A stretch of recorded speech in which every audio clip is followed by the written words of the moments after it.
video lecture. I am Professor Pankaj Sharma from Department of Electrical Engineering, Sagar Institute of Science, Technology and Engineering, Bhopal.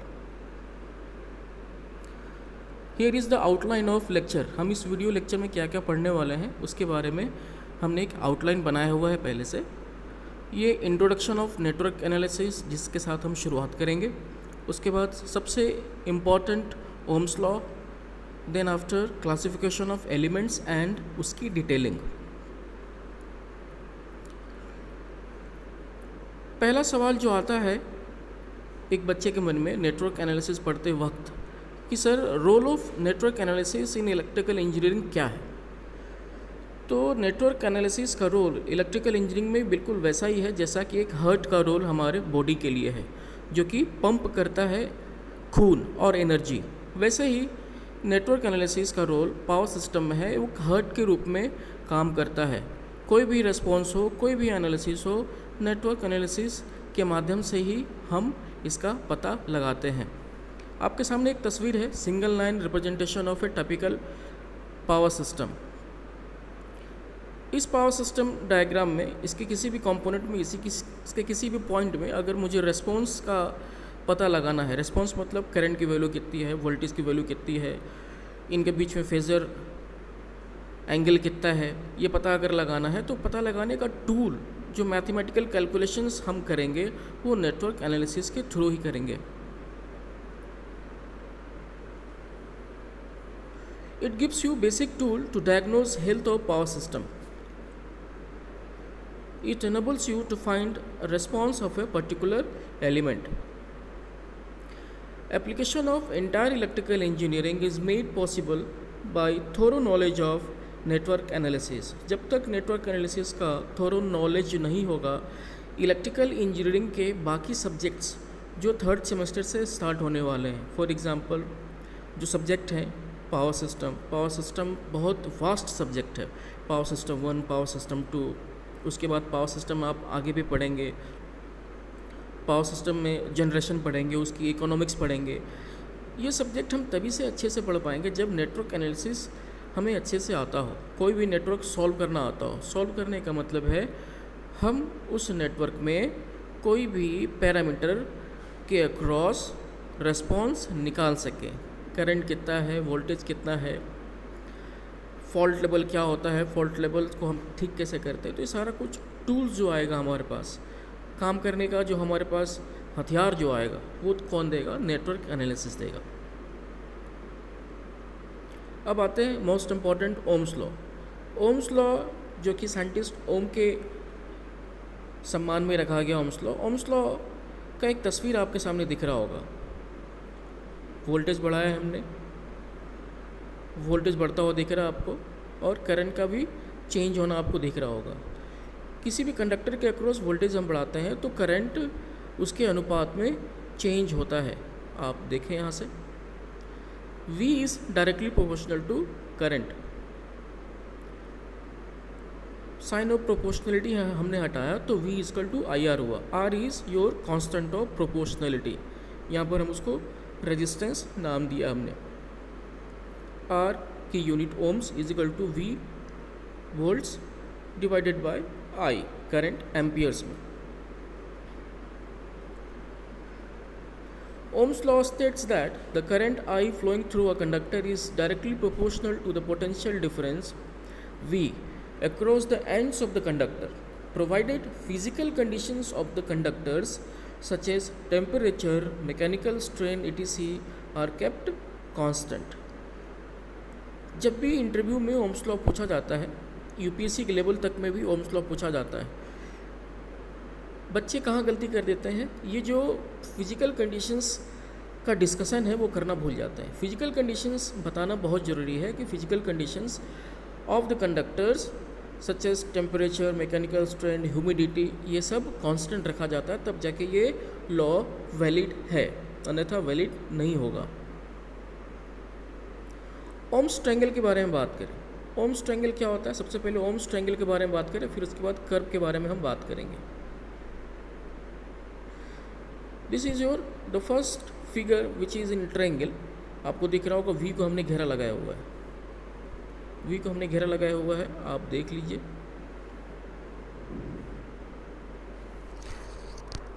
ये जो V है, V is equal to I upon I into R. Upon में कब आएगा? Upon में तब आएगा जब आप देखें आई निकालेंगे, I is equal to V upon R. इस ट्रायंगल से हमें मिल रहा है I is equal to V upon R. वैसे ही इसको ज़रा साफ कर लेते हैं।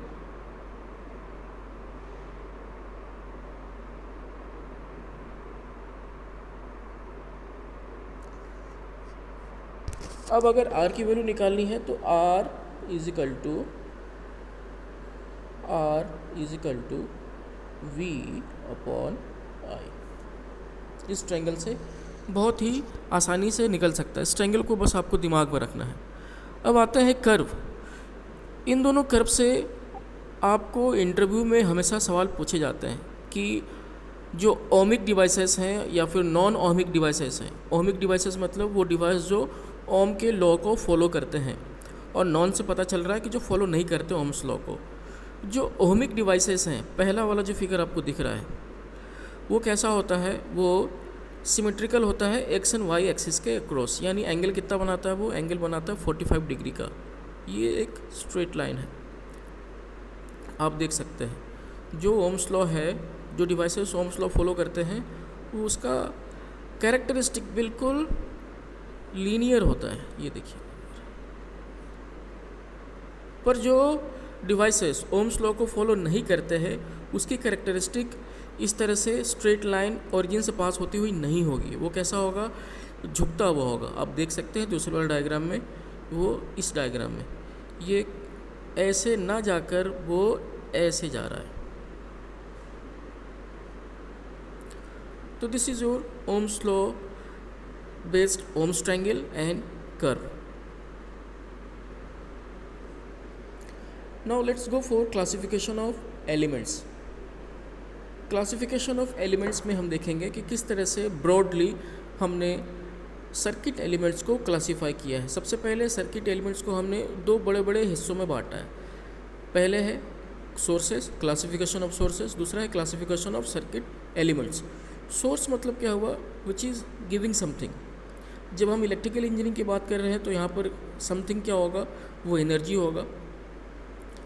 फिर से क्लासिफिकेशन ऑफ सोर्सेज को हमने वापस से क्लासिफाई किया दो पार्ट्स में, इंडिपेंडेंट सोर्सेज और दूसरा डिपेंडेंट सोर्सेज। इसके बारे में आगे के स्लाइड्स में हम बहुत डिटेल से पढ़ने वाले हैं।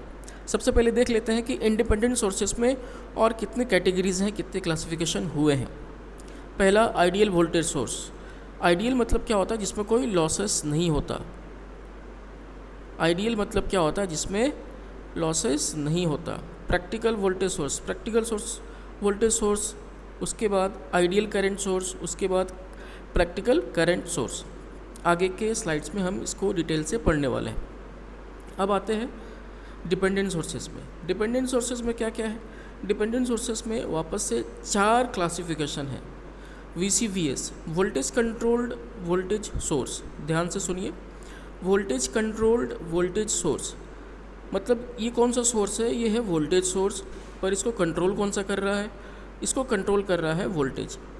डिपेंडेंट सोर्सेस वो सोर्सेस होते हैं जिसकी वैल्यू उसी सर्किट में फ्लो होने वाले या डिफाइन होने वाले किसी पैरामीटर पे डिपेंड होता है। जैसा कि नाम से ही आपको पता चल रहा है, VCVS voltage control voltage source, ये है वोल्टेज सोर्स, पर इसको कंट्रोल्ड उसी सर्किट में डिफाइन कहीं पे वोल्टेज पे डिपेंड कर रहा है। उसी तरह से करंट कंट्रोल्ड वोल्टेज सोर्स, ये कौन सा सोर्स है? ये है वोल्टेज सोर्स, पर इस वोल्टेज सोर्स को कंट्रोल कौन कर रहा है? Current source. एक करंट कहीं पे डिफाइन होगी उसी सर्किट में जिस सर्किट में ये वोल्टेज सोर्स लगा हुआ है, और उसके वैल्यू पर ये वोल्टेज सोर्स डिपेंड करेगा, इसीलिए ये डिपेंडेंट सोर्स हुआ। तीसरा वोल्टेज कंट्रोल्ड करंट सोर्स। अब है ये करंट सोर्स, करंट सोर्स है, पर इस करंट सोर्स की वैल्यू किस पे डिपेंड कर रही है? उसी के सर्किट में, उसी सर्किट में कहीं पे डिफाइन होगा एक वोल्टेज, उस सर्किट में पता होगा आपको कहाँ पे डिफाइन किया हुआ है, वो आपको इंडिकेट किया होगा। करंट सोर्स की वैल्यू उसी सर्किट में डिफाइन किए हुए, परिभाषित किए हुए पहले से वोल्टेज पर निर्भर कर रही है या कर रही होगी। चौथा है करंट कंट्रोल्ड करंट सोर्स। ये करंट सोर्स है और ये करंट सोर्स डिपेंड कर रहा है उसी सर्किट में डिफाइन कहीं पर करंट की वैल्यू पर। अभी डिटेल में हम इसका डायग्राम भी देखेंगे, इसके इक्वेशंस भी देखेंगे, बहुत आसान है, समझ में आ जाएगा अच्छे से। अब आगे चलते हैं क्लासिफिकेशन ऑफ सर्किट एलिमेंट्स में। ये एलिमेंट्स बहुत इंपॉर्टेंट है। जब हम थ्योरम्स पढ़ेंगे, थेवेनिन्स थ्योरम, नॉर्टन्स थ्योरम, उससे पहले सुपरपोजिशन थ्योरम और भी बहुत सारे थ्योरम है, उस थ्योरम में हम इन सारे एलिमेंट्स के क्लासिफिकेशंस का बहुत अच्छे से इस्तेमाल करने वाले हैं और हमारा सॉल्यूशन डिपेंड करेगा कि किस तरह का एलिमेंट है, एक्टिव है, पैसिव है, बायलेटरल है, यूनिलेटरल है, लीनियर है कि नॉन लीनियर है, लम्प्ड है कि डिस्ट्रीब्यूटेड है। इसके बारे में हम डिटेल से पढ़ेंगे। सर्किट एलिमेंट्स को डिफाइन किया हमने, एक्टिव एंड पैसिव, दूसरा बायलेटरल एंड यूनिलेटरल, तीसरा लीनियर एंड नॉन लीनियर, चौथा लम्प्ड एंड डिस्ट्रीब्यूटेड। अब आगे चलते हैं, इनकी डिटेलिंग पढ़ लेते हैं। Independent and dependent sources. If the voltage of the voltage source is completely independent source of current and the current of the current source is completely independent of the voltage, then the sources are called as independent sources. जैसा कि मैंने पिछले slide में मैंने बताया आपको कि independent source, अगर वोल्टेज इंडिपेंडेंट सोर्स है तो उसकी वैल्यू किसी और चीज़ पर डिपेंड नहीं कर रही होगी, वो स्वयं में पर्याप्त है। उसकी जो वैल्यू दी हुई है वो वैल्यू उसकी खुद की है, वो वैल्यू उस सर्किट में किसी पैरामीटर पे डिपेंड नहीं करेगी, इसीलिए स्वतंत्र है। इंडिपेंडेंट का क्या मतलब होता है? इंडिपेंडेंट का मतलब स्वयं स्वतंत्र। डिपेंडेंट सोर्स के बारे में मैंने बताया कि कोई ऐसा सोर्स होगा, लेट सपोज मान लेते हैं वोल्टेज सोर्स है। अगर ये डिपेंडेंट वोल्टेज सोर्स है तो ये वोल्टेज सोर्स उसी सर्किट में डिफाइन कोई करंट या वोल्टेज पे डिपेंड कर रही होगी। अगर ये करंट पे डिपेंड कर रही होगी तो करंट कंट्रोल हो जाएगी। अगर ये सोर्स की वैल्यू वोल्टेज पे डिपेंड कर रही होगी तो ये वोल्टेज कंट्रोल हो जाएगी, जैसा कि हमने पढ़ा। The special kind of sources in which the source voltage or current depends on some other quantity in the circuit which may be either a voltage or a current anywhere in circuit are called dependent sources or controlled sources. एक analogy लिया है हमने। Analogy का मतलब होता है कि इस चीज़ को हमें और बेहतर तरीके से अगर समझना है तो पिक्चर के माध्यम से, कुछ जो रियल टाइम में आप हमेशा रोज़ देखते हैं, समझते हैं, सुनते हैं, देखते हैं, उसके माध्यम से इस चीज़ को जो टेक्निकल है इंडिपेंडेंट एंड डिपेंडेंट को हम समझाते हैं। यहाँ पर आप देखिए एक काम करता हुआ इंसान दिख रहा है आपको। लेट सपोज ये किसी के फादर है, फादर काम कर रहे हैं, ऑफिस जाते हैं और पैसा अर्न करते हैं। ये डिपेंडेंट नहीं है, ये अपने घर के लिए, घर के परिप्रेक्ष्य में, घर एक सर्किट हो गया, उस घर में ये इंडिपेंडेंट है, ये स्वयं कमाते हैं, स्वयं कमाते हैं, ठीक है। स्वयं कमाने के बाद इन्होंने अपने बेटों को पढ़ाया लिखा। एक बेटा पढ़ता है भोपाल में, एक बेटा पढ़ता है इंदौर में, आपको दिख रहा होगा। बड़ा बेटा ऊपर भोपाल में पढ़ाई की तैयारी कर रहा है, दूसरा बेटा इंदौर में बैठकर वो पढ़ रहा है। अब ये जो दोनों बेटे हैं, ये दोनों बेटे स्वयं से पैसा नहीं कमाते, इनके पास खुद की ऊर्जा नहीं है, ऊर्जा मतलब मनी नहीं है। तो ये पैसे के लिए किस पे डिपेंडेंट है? ये पैसे के लिए डिपेंडेंट है अपने पिताजी पर, ये पैसे के लिए अपने पिताजी पे डिपेंडेंट है।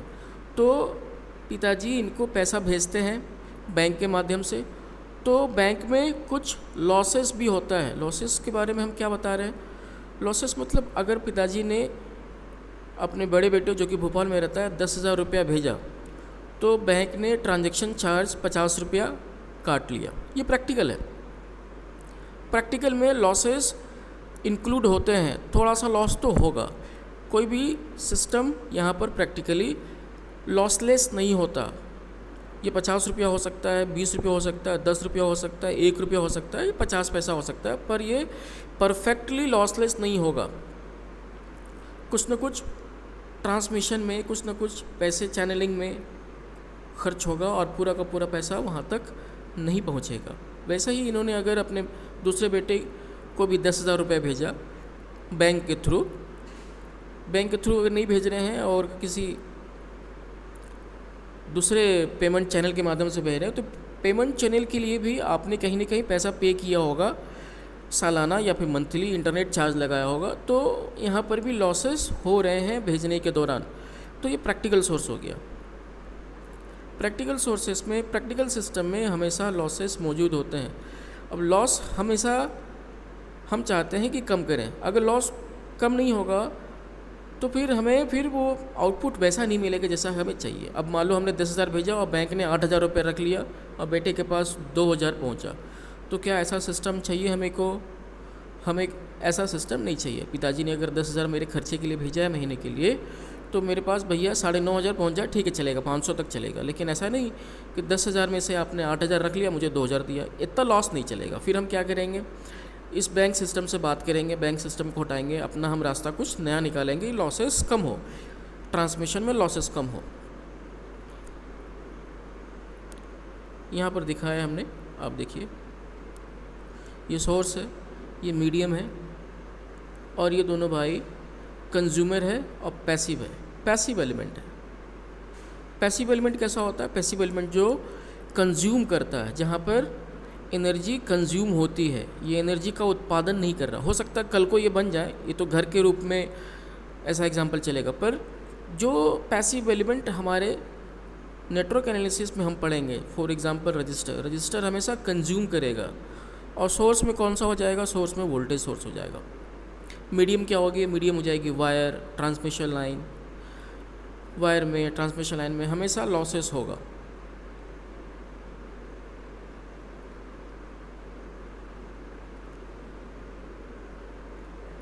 दूसरा एनालॉजी लिया हमने आइडियल। आइडियल में लॉसेस हमने हटा दिया, लॉसेस को हमने जीरो कर दिया। पिताजी ने 10,000 भेजा अपने बेटे को, 10,000 पहुंच गया रास्ते में, और उनको भेजने के लिए कोई पैसे भी कहीं खर्च नहीं करने पड़े, कहीं भी लॉस नहीं हुआ। वैसे ही आइडियल सिस्टम में क्या होता है कि जितना डिफाइंड है वोल्टेज की वैल्यू, उतना वोल्टेज वैल्यू हमें उस लोड पर अपीयर हो जाएगा, एक्रॉस में मिल जाएगा। Ideal sources.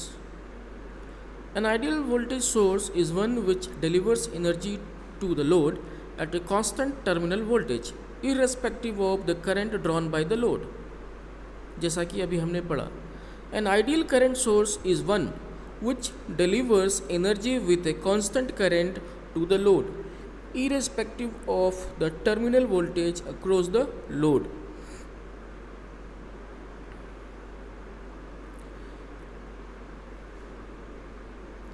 ये देखिए, ideal voltage and current source connected in series.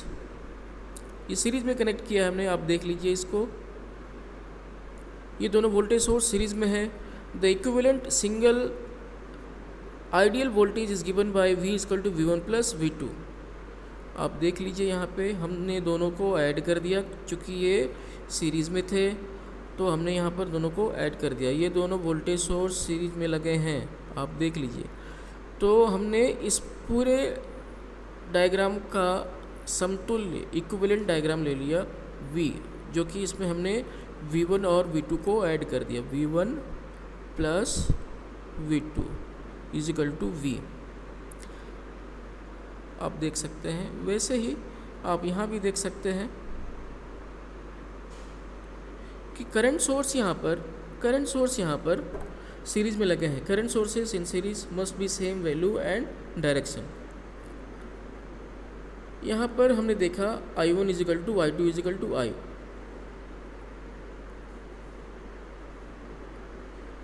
ये देखिए, ये जो करंट सोर्सेस हैं, ये करंट सोर्सेस आपस में सीरीज़ में लगे हुए हैं। यहाँ से फ्लो होने वाली करंट और यहाँ पे पहुँचने वाली फ्लो होने वाली करंट सेम ही होना होगा, क्योंकि एक ही वायर में, एक ही कंडक्टर में जो आपस में सिरे से जुड़े हुए हैं, अलग अलग करंट नहीं होगा। तो कहने का मतलब क्या हुआ, ये वाली करंट वैल्यू और ये वाली करंट वैल्यू को मिलकर एक ही होना है, यानी I1 must be equal to I1, और इन दोनों को हमने एक ही नाम दिया I, जो कि यहाँ पर है I। एक कंडक्टर लाइन में सीरीज़ में अगर करंट सोर्सेस जुड़े हुए हैं तो सारे करंट सोर्सेस को रिप्लेस करके एक सिंगल करंट सोर्स से हम उसको रिप्लेस कर सकते हैं, जैसा कि अभी हमने यहाँ पर देखा। Practical voltage source connected in series. The next topic is practical voltage source connected in series. देखते हैं, दिस इज जो practical voltage source connected in series, इसका ट्रीटमेंट कैसे करेंगे, ये कैसे करेंगे जरा देखिए इसको हम। प्रैक्टिकल करंट सोर्स में ये R होगा, R1 है V1 के साथ, और इस V2 के साथ R2 है। एक लॉस वाला कंपोनेंट होगा, तो रेजिस्टेंस हमेशा वोल्टेज सोर्स के सीरीज़ में लगा होता है। आप हमेशा ध्यान रखें कि प्रैक्टिकल वोल्टेज सोर्स में वोल्टेज के साथ सीरीज़ में रजिस्टर जहाँ की लॉस होगा वो जुड़ा होता है।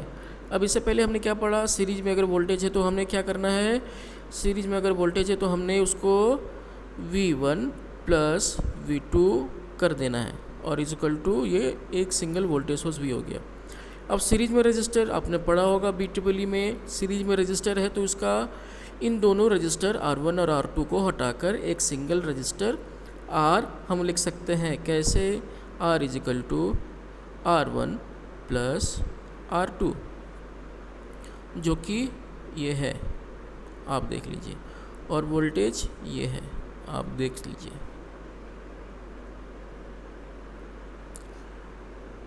नेक्स्ट चलते हैं, इसी में एक और कंसेप्ट है जो बहुत ही मज़ेदार है और ये सीखना चाहिए। बड़े बड़े न्यूमेरिकल में आप इस तरह के सवाल को फेस करेंगे, और अगर हमने ढंग से नहीं समझा है तो फिर हमें दिक्कत होगी। अभी इसको आप नोट कर लीजिए पेन और पेपर पर इस्तेमाल करते हुए। यहाँ पर देखिए, practical voltage sources connected in series.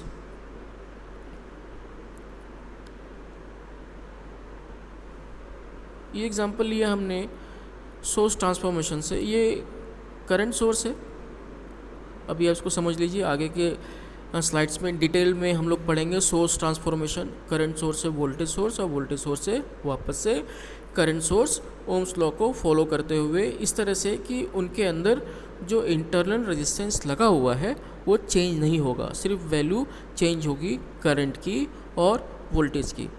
इस वाले डायग्राम में आप देखिए कि I1 फ्लो हो रहा है ऊपर की तरफ, लाल रंग से तीर का निशान यानी ऊपर की तरफ। उसी के पैरेलल में R1 दिखाया है हमने, ये करंट सोर्स के पैरेलल में है।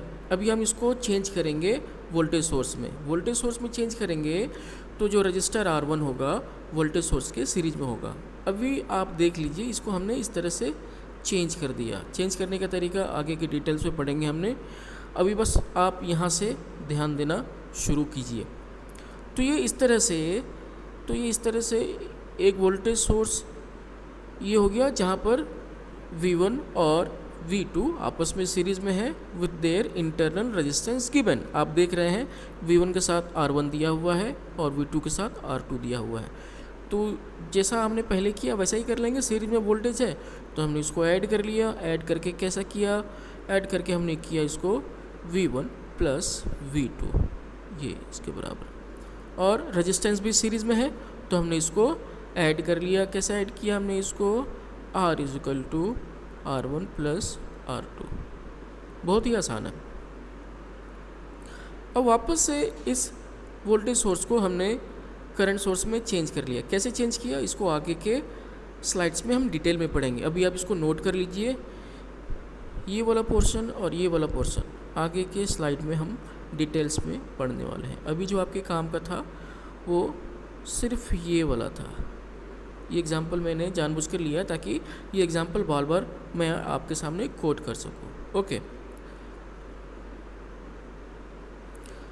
अब प्रैक्टिकल सोर्स के बारे में थोड़ा सा जान लेते हैं, ये क्या कहना चाह रहा है। Practical source always possesses a very small value of internal resistance R.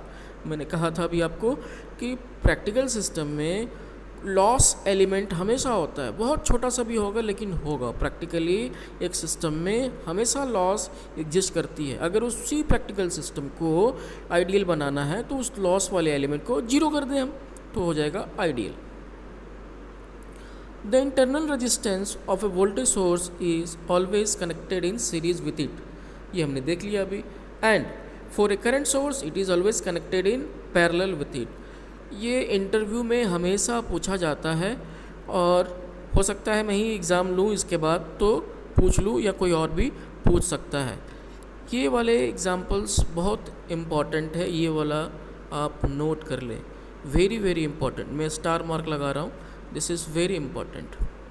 The internal resistance of A voltage source is always connected in series with it and for a current source it is always connected in parallel with it. इसका भी एक कारण है, logically इसको हम prove कर सकते हैं, पर वीडियो की लेंथ ज़्यादा हो जाएगी इसलिए मैं इसको अभी अंदर नहीं जा रहा हूँ। चलते हैं नेक्स्ट। अब आते हैं इंडिपेंडेंट सोर्सेज के बारे में थोड़ा सा डिटेल में और पढ़ लें, समझ लें। ये ग्राफिकल रिप्रेजेंटेशन के थ्रू पढ़ रहे हैं हम लोग। पहला वाला डायग्राम जो है वो आइडियल वोल्टेज सोर्स है। पहला वाला डायग्राम किसका है, पहले हम इसी को पढ़ लेते हैं। पहला वाला डायग्राम है ideal voltage source. Ideal voltage source कैसा दिखता है, ये ऐसा दिखता है। इसमें कोई लॉस एलिमेंट, इसमें आर कंपोनेंट नहीं है, लॉस एलिमेंट नहीं है, आप देख सकते हैं इसके सीरीज में आर नहीं लगा हुआ है, ठीक है। जबकि उसी के नीचे प्रैक्टिकल सोर्स में आप देखिए, प्रैक्टिकल वोल्टेज सोर्स में आप देखिए यहाँ पर एक एलिमेंट होगा जो हमेशा प्रेजेंट होगा प्रैक्टिकली, जो लॉस लगा के देगा। अब ज़रा देखिए इसके ग्राफ में आते हैं। आइडियल वोल्टेज सोर्स का ग्राफ हमने ड्रॉ किया, ये ऐसा। यहाँ पर एक्स एक्सिस में हमने लिया करंट को, टाइम डिपेंडेंट करंट, और वाई एक्सिस में लिया हमने वोल्टेज जो कि टाइम डिपेंडेंट ये भी है। हमने देखा यहाँ पर वोल्टेज एक स्ट्रेट लाइन आ रही है, देखिए आप यहाँ पे, मैं उसके ऊपर आपको दिखा रहा हूँ। तो हर एक करंट वैल्यू पर यहाँ पर इस रेफरेंस पर वोल्टेज की वैल्यू सेम मिल रही है। कहने का मतलब क्या है कि आइडियल वोल्टेज सोर्स अगर लेट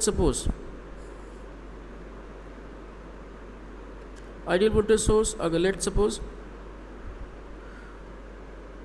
अगर वी टी आइडियली डिफाइन है 5 वोल्ट, तो लोड के अक्रॉस हमें कितना मिलेगा, 5 वोल्ट ही मिलेगा, इरेस्पेक्टिव ऑफ द टाइम, ठीक है। नोट कर लिया आपने, इसको प्लीज़ नोट कर लीजिए आइडियल कंडीशन में। पर प्रैक्टिकली क्या होगा, प्रैक्टिकली में आपको दिख रहा होगा कि ये 5 वोल्ट है, प्रैक्टिकली की बात कर रहा हूँ मैं, नीचे वाले की, इसकी प्रैक्टिकली में वीटी अगर 5 वोल्ट है यहाँ पर मिलेगा कितना हमें, यहाँ पर कुछ ड्रॉप होगा। ड्रॉप क्यों होगा, क्योंकि ये पैसिव एलिमेंट है, ये कंज्यूम करेगा। हो सकता है ये हमें कितना मिले, 4.9 वोल्ट।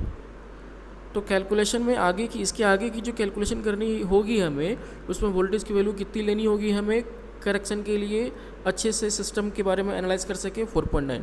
पर गलती से अगर हमने इसको 5 वोल्ट ले लिया प्रैक्टिकली वाले को, तो सही डेटा नहीं आएगा हमारे पास। इसलिए इस बात का ध्यान देना है कि हमारे पास दिए हुए सवाल में आइडियल वोल्टेज सोर्स है या प्रैक्टिकल वोल्टेज सोर्स है।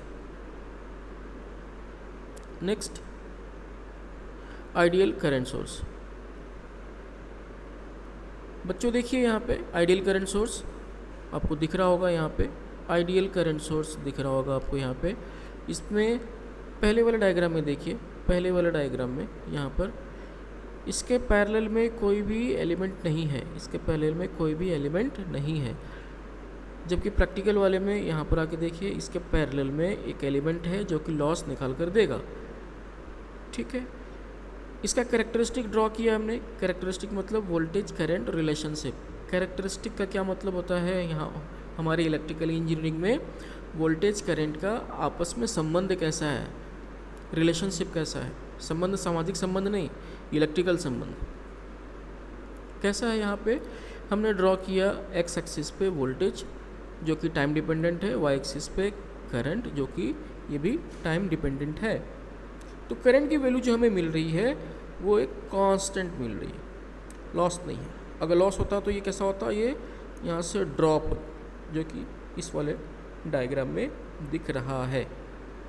आई होप कि आप सभी को क्लियर हो रहा हो। ये बहुत इंपॉर्टेंट है। इंटरव्यू में आप किसी भी लेवल का इंटरव्यू पूछेंगे तो आप एक्सपेक्ट कर सकते हैं कि ये सवाल आपसे पूछा जाएगा, और ये बहुत ही मज़ेदार है। ये कंसेप्ट तो आपको आना ही चाहिए आगे इलेक्ट्रिकल इंजीनियरिंग में अच्छे से पढ़ने के लिए, और वो कहते हैं ना पढ़ाई में बस मज़ा आ जाए उसके लिए।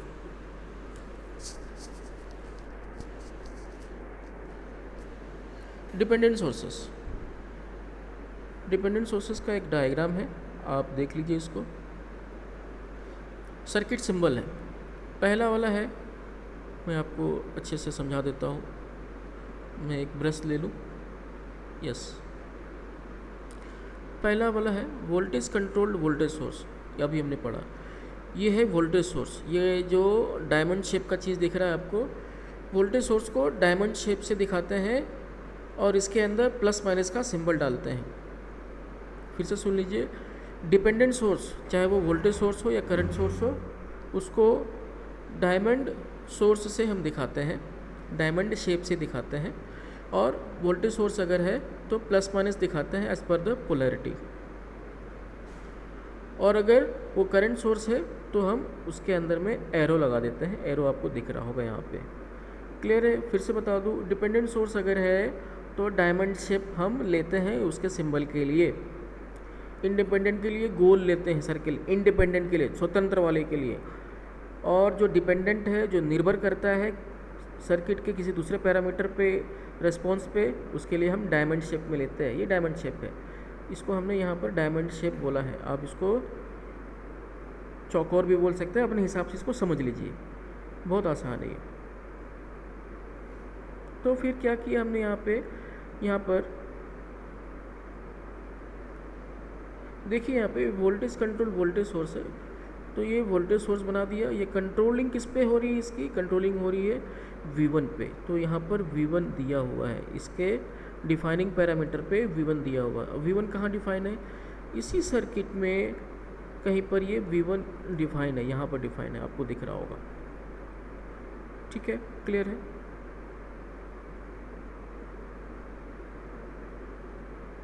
वैसे ही current controlled voltage source, current controlled voltage source, ये सोर्स होगा वोल्टेज सोर्स, पर इसको कंट्रोलिंग कौन कर रहा होगा, इसकी कंट्रोलिंग कर रहा होगा इसी सर्किट में फ्लो होने वाले current I1।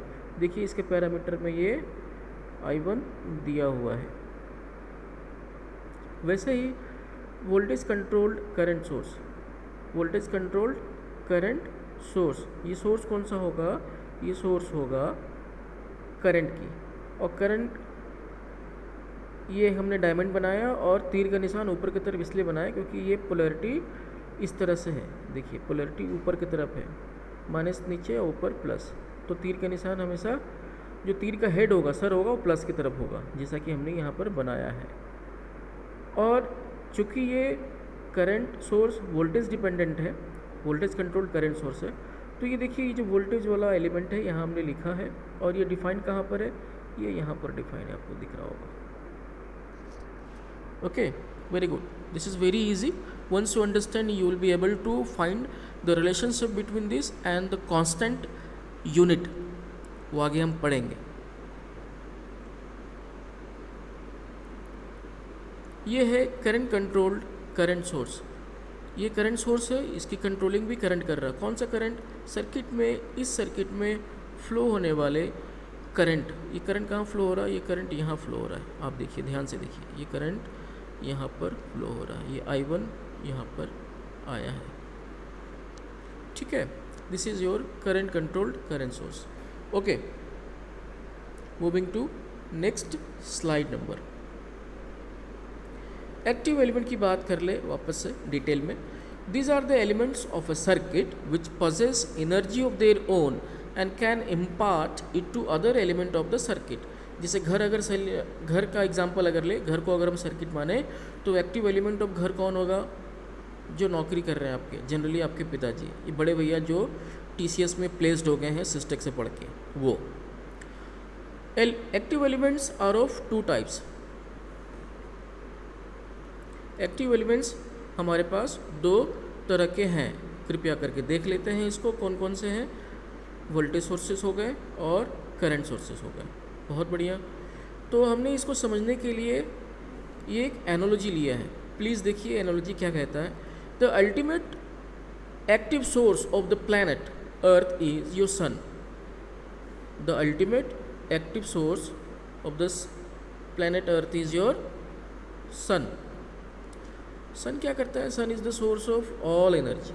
Sun gives energy to all the life which is germinating in the earth. और ये जर्मिनेशन जो प्लांट्स का हो रहा है, इस प्लांट्स के ऊपर सारी इकोसिस्टम डिपेंड कर रही है. ये प्लांट्स पैदा हुआ, फला फूला, बड़ा, इस पे इस पेड़ पर फ्रूट्स लगे, इस फ्रूट्स को बहुत सारे जीव जंतु और भी पनपे जिसको एनर्जी सूर्य ने दिया, और ये एक इकोसिस्टम तैयार हुआ. इंसान बसे. इंसान इसलिए बसे क्योंकि उनके रहने के लिए माहौल बना सूर्य के वजह से. खाने पीने की चीज़ें आई. खाने पीने की चीज़ें किसकी वजह से आई? पेड़ पौधे किसकी वजह से यहाँ पर उग पा रहे हैं, हो पा रहे हैं possible.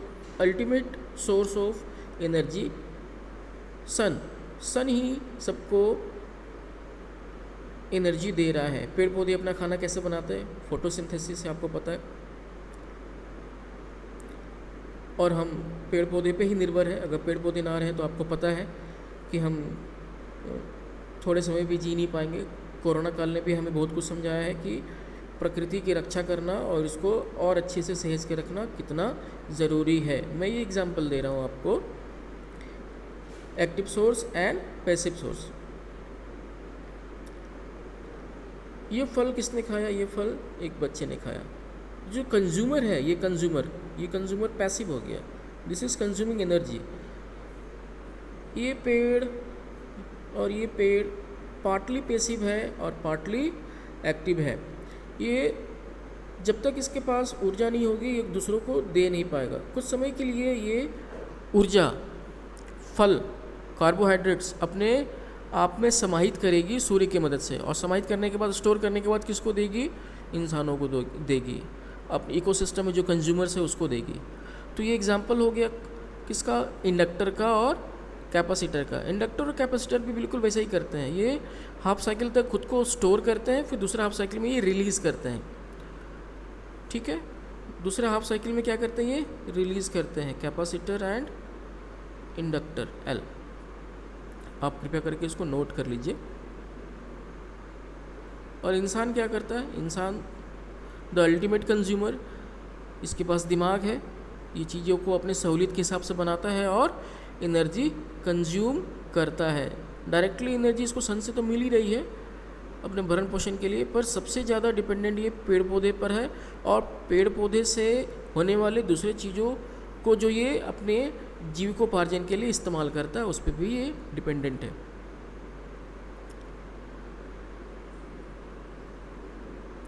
Passive elements of an electrical circuit do not possess energy of their own. They receive energy from the sources. The passive elements are R, L and C. मैंने बताया वो जो आदमी था, जो लड़का फल खा रहा था, वो R था. वो किसी भी फॉर्म में एनर्जी स्टोर नहीं करता, किसी को देता नहीं. जानकारी दे सकता है. अभी थोड़ी देर के लिए जानकारी को हम अलग रखते हैं. किसी भी मतलब इंसान के ऊपर फल नहीं लगते, पत्ते नहीं लगते कि वो किसी को खाने को देगा. कार्बोहाइड्रेट्स वो ट्रांसफ़र नहीं कर पाएगा. ठीक है. पर एल एंड सी जो है वो थोड़े समय के लिए एनर्जी स्टोर करेगा और थोड़े समय के बाद वो एनर्जी दूसरों को रिलीज़ कर सकता है. एज ए सोर्स थोड़े समय के लिए एक्ट कर सकता है, करता है. जैसा कि पेड़ जब तक उसमें फल नहीं लेंगे, जब तक उसमें पत्ते नहीं लेंगे, तब तक वो सूर्य से ऊर्जा लेता है. और पत्तेदार और फलदार होने के बाद वो जब वो भरा पूरा हो गया तो इकोसिस्टम को वो वापस लौटा देता है, दे देता है. ठीक है. If the energy is consumed, then the circuit element is a pure resistor. आप प्लीज़ करके नोट कर लीजिए इसको. If the energy is stored in a magnetic field, the element is a pure inductor. And if the energy is stored in an electric field, the element is a pure capacitor. Kindly note this. Linear and non-linear elements. Linear elements show the linear characteristic of voltage and current. This is its voltage current characteristic. Characteristic मतलब current और voltage के बीच का relationship. This is its voltage current characteristic are at all times a straight line through the origin. कृपया करके ध्यान दें, ये बात बहुत इम्पॉर्टेंट है, मैंने पिछले स्लाइड में भी इसको बोला, वापस से अंडरलाइन कर देता हूँ. All time a straight line through the origin. This is the voltage current relationship characteristic at all times a straight line through the origin.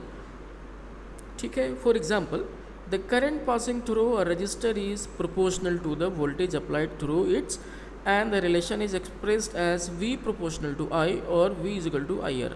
A linear element or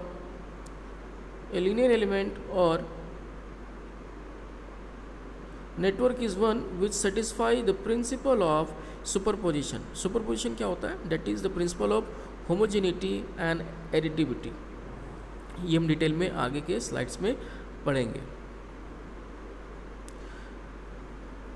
Resistors, inductors and capacitors are the examples of the linear elements, and their properties do not change with a change in the applied voltage and the circuit current. कृपया करके इसको note कर लीजिए कि resistor, inductors and capacitors are the examples of the linear elements. ये graph से भी हम क्लियर कर सकते हैं जो इसका कैरेक्टरिस्टिक कैसा बनता है, स्ट्रेट लाइन ओरिजिन से पास करता हुआ. And their properties do not change with a change in the applied voltage and the circuit current. Non linear elements VI characteristic do not follow the linear pattern. That is, the current passing through it does not change linearly. उसके according linearly change नहीं होगा with the linear change in the voltage across it. Examples are the semiconductor devices such as diode and transistor. ये दोनों example बहुत ही important है.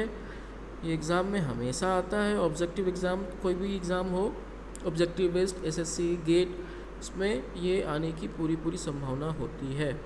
आप कृपया करके इसको नोट कर लें.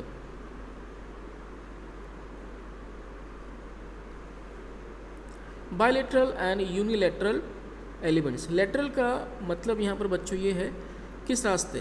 बाय मतलब दो रास्ते, यूनि मतलब वन, सिंगल रास्ते. An element is said to be bilateral when the same relation exist between voltage and current for the current flowing in both directions.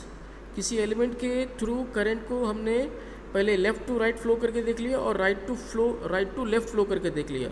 दोनों में सेम रिलेशनशिप आ रहा है तो हम कहेंगे ये बायलेटरल है. दोनों तरफ से इसको पास कर दें, फ़र्क नहीं पड़ता, एक ही रिलेशनशिप फॉलो करती है. That is voltage source, current source, resistance, inductance and capacitance.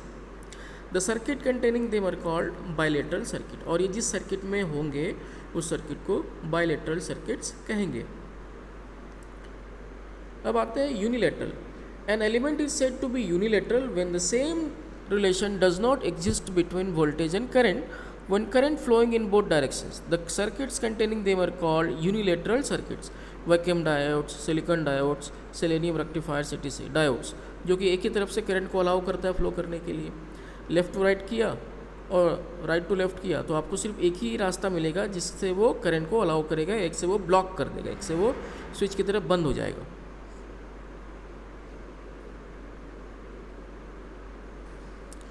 Lumped and distributed elements. Lumped elements are those elements which are very small in size and in which simultaneous actions take place. Typical lumped elements are capacitors, resistors, inductors. Kindly note this. Objective exams में हमेशा ये आता है examples के लिए. Distributed elements are those which are not electrically separable for analytical purposes. For example, a transmission line has distributed parameters along its length and may extend for hundreds of miles. The circuits containing them are called unilateral circuits.